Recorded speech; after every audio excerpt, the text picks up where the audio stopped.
Hi everyone. I thought I am going to do this thing, and I'm already starting off badly, but that's okay. I have decided I'm going to do this cool thing, which is called Marketers I Love, because I have all these people that I think are amazing. And the first person we're going to talk to today is Brie. Does that mean you love me the most? Possibly. Don't tell him. Don't tell any of the other guests that. Okay, I won't. So I want to tell you, I met Brie. I've seen her on the Instagram, and then she came along to a map it in Kiri. She's completely adorbs. Completely adorbs. She does awesome videos. She's all like her eyes and stuff go crazy. She wears crazy hats, and her focus is on social media for tourism. And so I thought we'd just have a chat a little bit about why that's her focus, and also just some cool little stuff that she knows around how to manage social media for the tourism market. Cool. Hey, Brie. Yeah, let's do it. Hello. How are you? I'm so pumped to be here. I'm so excited too. Do you want to tell everyone a little bit about why you do social? Because, like, I'll be honest, Yeah. I don't enjoy social media posting and scheduling at all. Like, I find it like one of the worst things in the world. I do it for our business, and we have clients that we do it for. I don't do it because that would be a bad idea. But you love it. I do. I love social. Why? I'm just one of those crazy people. Maybe it's the millennial in me. That's just okay. So it's an old person. I'm too old for it. Maybe. Well, this is getting personal really fast. I think we might need to stop. So why do I love social media? How did I get into social media? Yeah. It's really funny because actually I studied to be a pastor. Oh, really?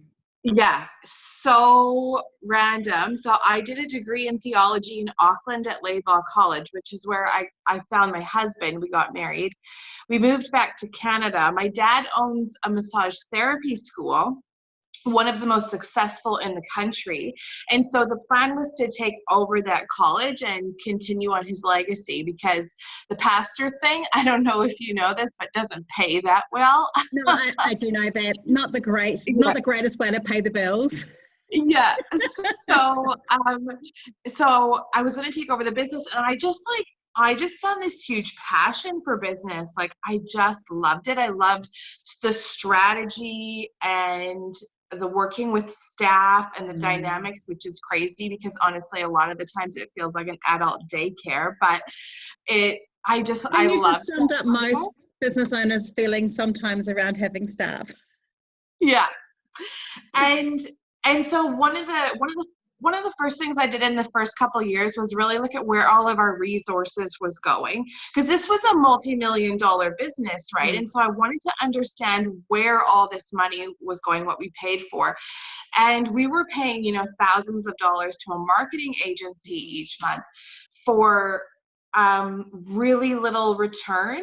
And like, not all marketing agencies are like this, but that particular one I felt was really exploiting our lack of understanding of the online world.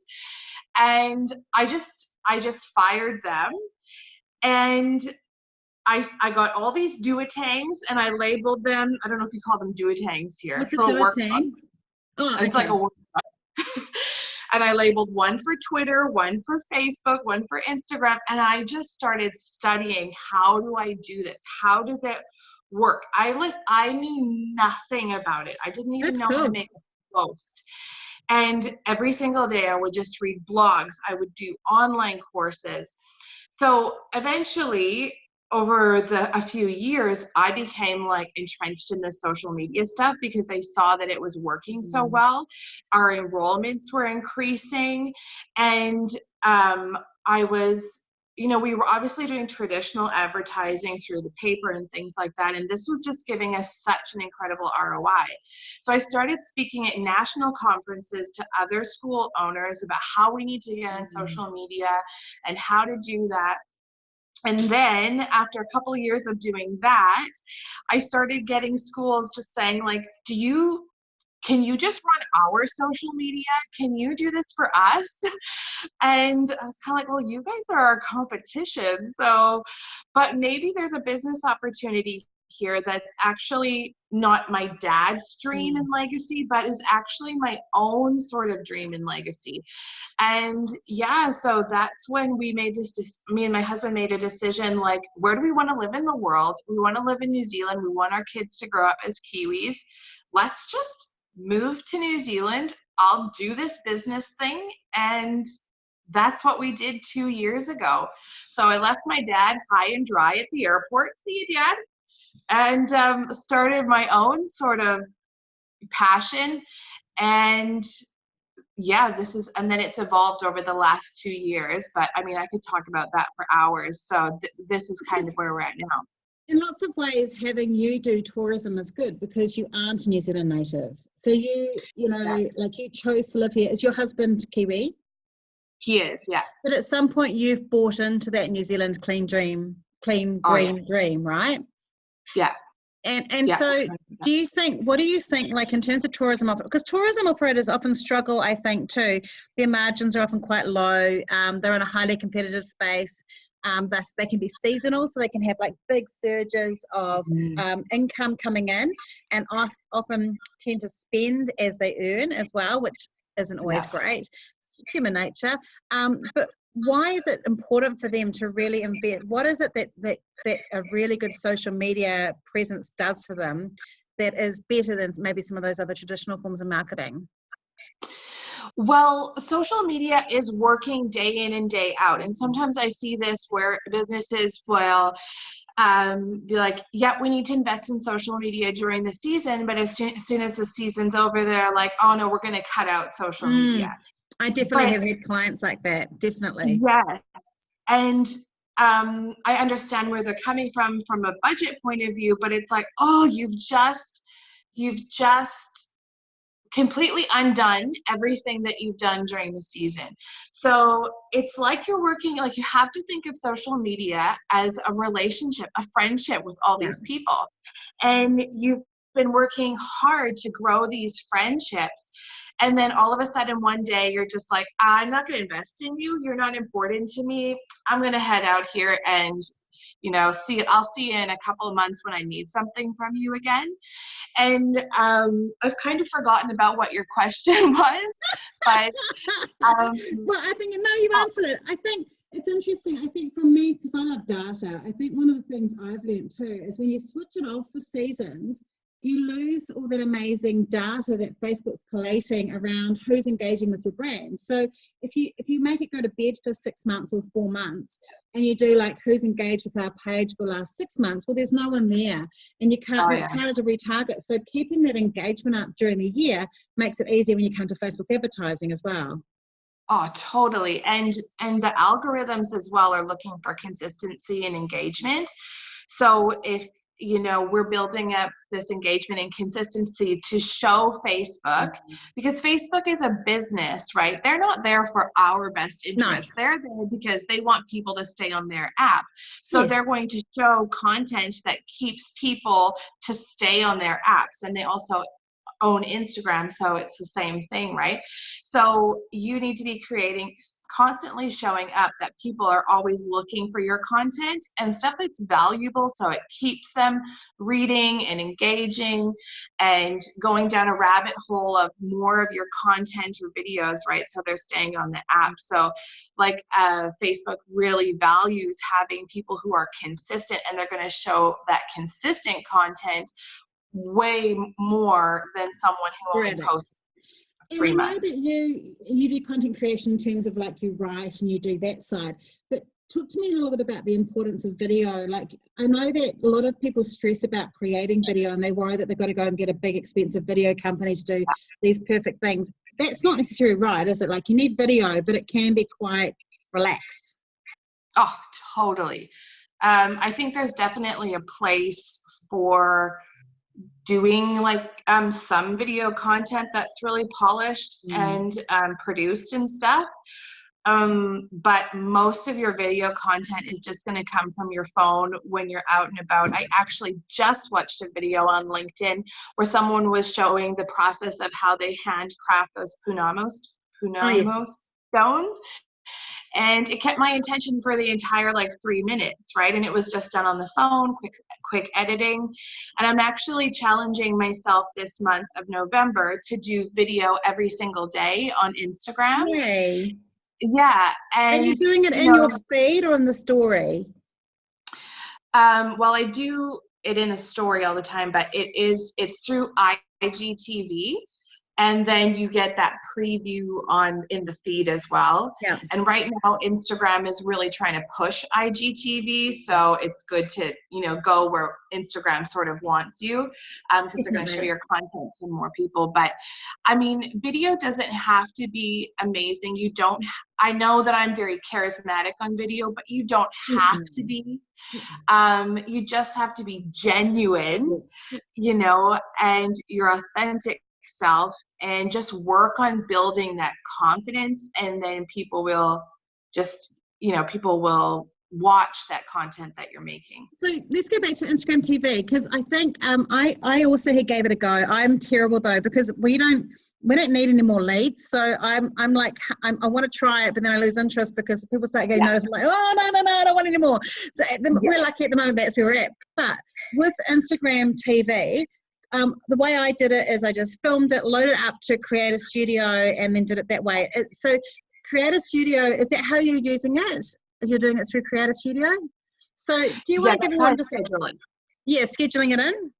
Yeah. Oh, so are you maybe doing, so with Instagram TV, could you batch it then? Could you do like 3 or 4 videos? Yes, every Wednesday. Wednesdays are my content creation day. So I usually do 10 videos on Wednesday.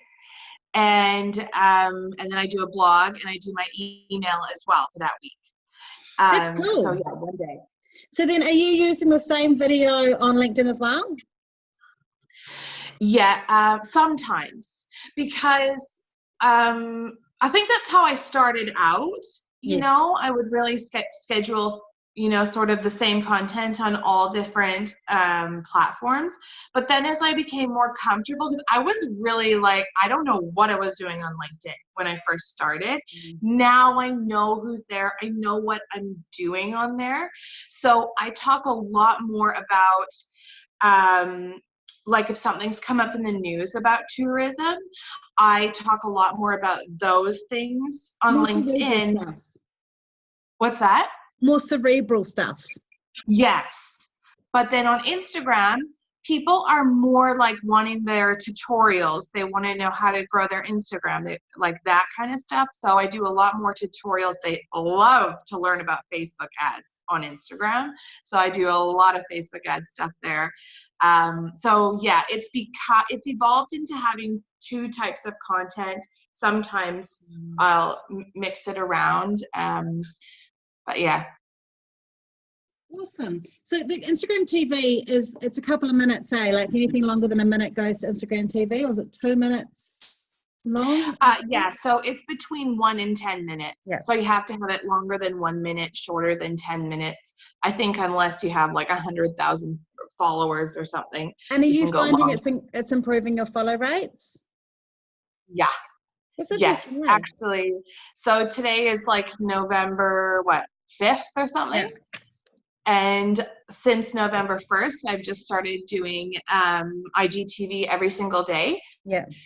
I was actually surprised last night how much engagement I had from people. And it wasn't so much on my Instagram, it wasn't so much on my IGTV, but in my stories. Interesting. And I think that because I'm doing what Instagram is wanting me to do, they're showing just all of my content to more people, and I'm getting a lot more engagement. Okay, I'm not going to do it this week because I'm having a crazy week. I'm going to do a 7-day challenge on Instagram TV and see if it does the same thing. Yes. I think one of the things I've learned from this, Brie, is that, because I could talk to you all day, but I was late and And, you know, people probably don't want to listen to us all day. You probably, because you're lovely and charismatic on camera. But as you noticed for yourself, you know. Okay. But one of the things I really loved from what you've said is you do what the platform wants you to do, and it works. Yeah. Because I think quite often people get frustrated that Facebook or Instagram or LinkedIn isn't giving them the results they want, but they're not learning how the platform wants you to engage with it or to do it. And if you do what the platform says that it wants you to do, it works. Totally. That's such a good piece of advice. Really quick tip on that. Like Facebook doesn't really want you posting organically. Like they don't really care about your organic posts. Okay. Yeah. So if you're trying desperately to grow your organic reach on Facebook, honey, you just got to give up that battle, my friend. Yeah. And you're going to get onto Facebook ads because that is what they want. Yeah, they do. It's the same thing. Like just stop trying to, you're just hitting your head against a brick wall. You just got to go with it. I find if I'm running Facebook ads, my organic reach increases. Because we don't use them a lot for identifier because we don't need them. But when I do have them on, my organic reach always increases. Yeah. Interesting. Yes, they're rewarding you. They are. Well, I'm like a little pigeon, really, just tapping away from my bit of seeds. Hey, well, that was awesome. I think we might have to do another Marketers I Love session with Brie later on. Totally. I was thinking we should have like a grab a glass of wine with Brie and Rach and we can talk about. It's 10:30 in the morning. I do not appreciate the slur of my cup of coffee. I'll have my smoothie. Awesome. Thank you so much. You're welcome.